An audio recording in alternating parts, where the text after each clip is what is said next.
Case study करण। मुझे अपने पास से गाइडेंस लेकर अपने फ्यूचर पर वर्क करना है। मेरे फादर से मेरा बॉन्ड अच्छा नहीं है।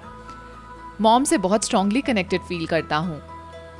मुझे टेम्पल्स बनवाने में भी बहुत ज़्यादा इंटरेस्ट है।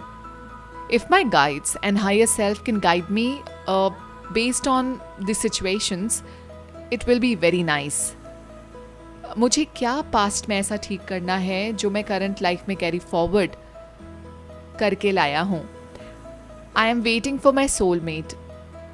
गाइडेंस मेरे लिए वर्क करेगी। The session. मैंने ब्राउन पैंट पहनी हुई है। 20 ईयर्स का हूँ। काले बाल हैं। एक छोटा सा घर देख रहा हूँ और मेरे साथ मेरा एक छोटा भाई है, वो रहता है। 11-12 साल का होगा लगभग। आई सी। कौन सी जगह है ये?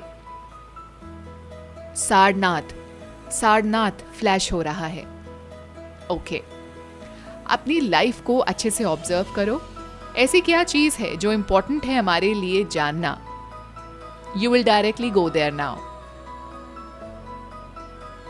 मैं 26 साल का हूँ। आई थिंक पौधे बेचता हूँ। मेरे छोटे भाई के पढ़ाई के लिए मैंने कुछ पैसे उधार लिए हैं सेठ से।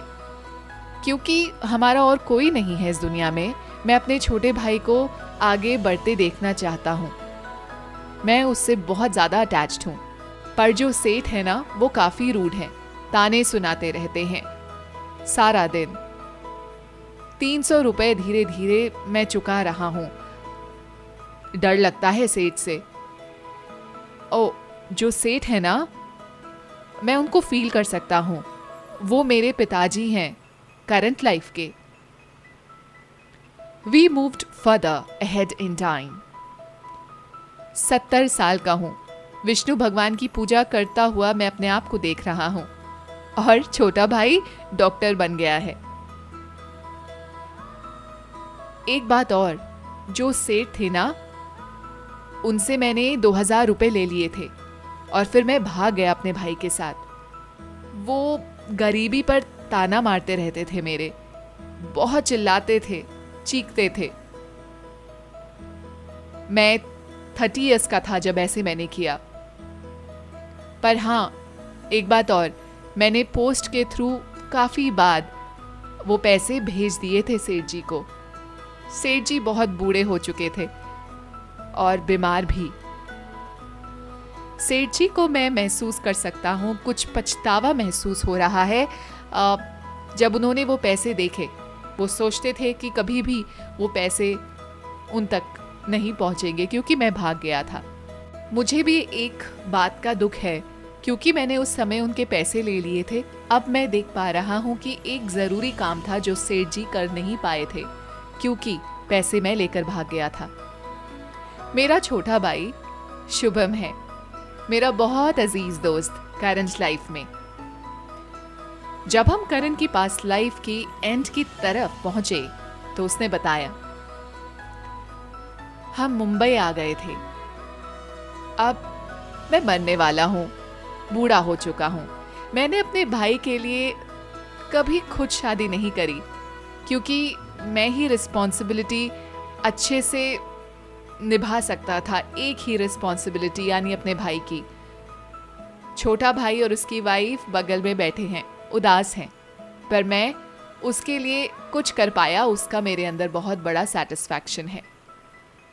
When we spoke to Karan's higher self and spiritual friends in the spiritual world, beautiful guidance he started receiving. अपनी जिंदगी और अच्छी तुम बना सकते थे। अपने लिए भी थोड़ी कोशिश करते तो बड़ा आदमी बन सकते थे। अपनी पढ़ाई भी तुम पूरी कर सकते थे जो तुमने नहीं करी। तुम्हारा लेसन था सर्व करना, पर उसके साथ खुद के लिए भी कुछ करना जरूरी था। आई सी। पर्सनल एंड प्रोफेशनल लाइफ में गोल्स कैसे अचीव कर सकते हो अब करण, ये भी पूछ सकते हो तुम मास्टर से। शांत रहकर नेचर के पास टाइम स्पेंड करने से थॉट्स हल्के हो जाते हैं, लाइट हो जाते हैं। Meditation will help. करण ने बताया कि उनकी आवाज़ हैवी है जो उनसे ये मैसेजेस कन्वे कर रहे हैं, और उनका नाम अरविंद है। वो करण की एंसेस्ट्रल फैमिली चेन में आते हैं, जिसके बारे में शायद करण को भी मालूम नहीं। करण अपनी नानी और अपने पेट डॉग से भी मिले। मैं अपने डॉग्स को पकड़ रहा हूँ। I am running freely. I am feeling so happy. जब हमने करण का उसकी मदर के साथ स्ट्रॉन्ग अटैचमेंट उसको टटोलना चाहा कि उसके पीछे क्या वजह है, तो वो एक और लाइव देखने लगे। पहाड़ों वाली जगह है। मम्मी है, करंट लाइफ में भी यही ममा है। खाना खिला रही हैं। पहाड़ी ड्रेस पहनी हुई है उन्होंने और मैंने स्वेटर। नेक्स्ट इंपॉर्टेंट सीन में जब हम गए तो करण ने बताया, मुझे फ्लैशेस से आ रहे हैं जैसे कोई लैंडस्लाइड हुआ हो, रोड से निकल रहे हैं, सब हिल रहा है आसपास। कोई शायद फंक्शन था जिसे अटेंड करने के लिए हम सब जा रहे थे। ये एक टांगा है, यहाँ सब डरे हुए हैं। एक बड़ा सा पत्थर हमारे ऊपर अचानक से गिरा। मैं 14 साल का था। ये बहुत डरावना है, सब हिल रहा है। ये सब बहुत डरावना है, सब हिल रहा है। मैं हेल्पलेस फील कर रहा हूँ। और भी लोग हैं जो मुझे फंसे हुए दिख रहे हैं। सबके ऊपर बड़े बड़े पत्थर पड़ चुके हैं। मैं, माँ, पापा सब दबे हुए हैं। माँ ने मेरा हाथ पकड़ा हुआ है। नीचे खाई में हम गिर रहे हैं। पिताजी की ऑन द स्पॉट डेथ हो गई। मम्मी ने मुझे बचाने के लिए गले लगाया हुआ है, पर मैं बच नहीं पाया। खून मेरे फेस को कवर कर रहा है। अब मैं अपनी सोल को उड़ता हुआ देख रहा हूँ। एक पर्पल लाइट को फॉलो कर रही है मेरी सोल। मेरे पेरेंट्स ने दूसरा बर्थ भी ले लिया है। मैं देख सकता हूँ ये, क्योंकि मैं अभी एक हीलिंग गार्डन में हूँ सोल की हीलिंग के लिए। बहुत सारे तारे हैं यहाँ और मुझे बहुत रिफ्रेशिंग एंड कूल लग रहा है। करण के कुछ और सवाल भी थे जिनके बारे में हमने डिवाइन हेल्पर से पूछा। इंक्लिनेशन मंदिर बनाने के तरफ इतना कैसे आया? मंदिर शांति का प्रतीक है। दूसरों के अंदर शांति और प्रेम भरना है, इसलिए दिल चाहता है इस पर काम किया जाए। सोल ने ऐसा चूज किया है।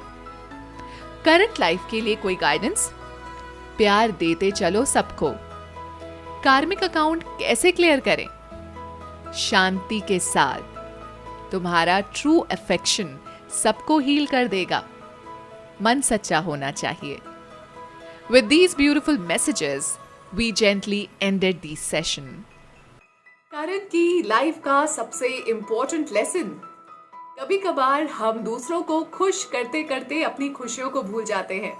Yes, definitely it is important कि हम जो भी अपना लाइफ लेसन लेके आए हैं, अगर हमने रिस्पॉन्सिबिलिटी उठाने का वादा किया है अपने आप से कि हम किसी सोल का दिल से रिस्पॉन्सिबिलिटी उठाएंगे, definitely we should do it from all our heart.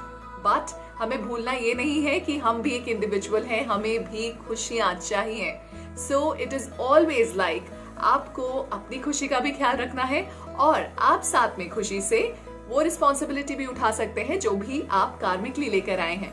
खुश रहने का हक सिर्फ एक इंसान का नहीं, सिर्फ हमारे फैमिली मेंबर्स का नहीं, हर एक इंसान का है। हर एक इंसान डिजर्व करता है खुश रहना। दूसरी इंटरेस्टिंग बात मुझे करण ने ये भी बताई कि कई बार उसको ड्रीम्स आते हैं कि वो कहीं गिर गया है। कई बार आए हैं उसको ऐसे ड्रीम्स, ऊपर से कहीं गिर गया है, अचानक से वो उठता है। और एक इंसिडेंट तो ऐसा था कि वो कार से ट्रैवल कर रहा था कहीं, आई थिंक वो जा रहा था, ऑफिस से रिटर्न कर रहे थे वो लोग, सारे कैब में वापस आ रहे थे जितने भी अदर कलीग्स थे। एंड क्योंकि वो थका हुआ था करण, वो सो गया थोड़े टाइम के लिए, उसकी आंख लग गई और अचानक से उसको ऐसा ही कुछ ड्रीम आया जिसमें उसने देखा कि उसका वो गिर गया है किसी हिली एरिया से और अचानक से वो चीखते हुए अपनी आंखें खोलता है। Then he realize everything is fine. So ये इंप्रेशंस आपके कहाँ से आते हैं? ये चीजें ही आपको बताती हैं कि कौन सी चीज या कौन सा फोबिया या कौन सा डर आपका कहाँ से आया है। इसी लाइफ में करण को डर जो पहाड़ों से है, या फिर he doesn't feel comfortable, he said कि मुझे कुछ बहुत अच्छा नहीं लगता है, ऑल्दो मैं चला जाऊंगा बट मुझे कंफर्टेबल नहीं लगता जैसे ही माउंटेन्स आते हैं। तो हम जान सकते हैं ये कहाँ से आया है। I wish him all the best and I wish you also all the best. Please अपनी बात सुनिएगा, अपनी इनर वॉइस को सुनिए ताकि लाइफ में आप आगे बढ़ते रहें। So guys, I hope you like this case study. अगर आपको अच्छी लगी है तो आप लाइक कर सकते हैं या कमेंट कर सकते हैं, आप शेयर भी कर सकते हैं अगर आपको लगता है किसी से रिलेट करती है ये story.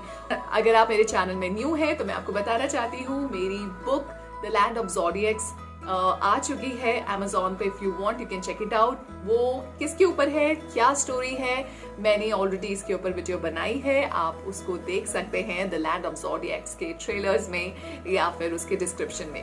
Take care, have a nice day, see you.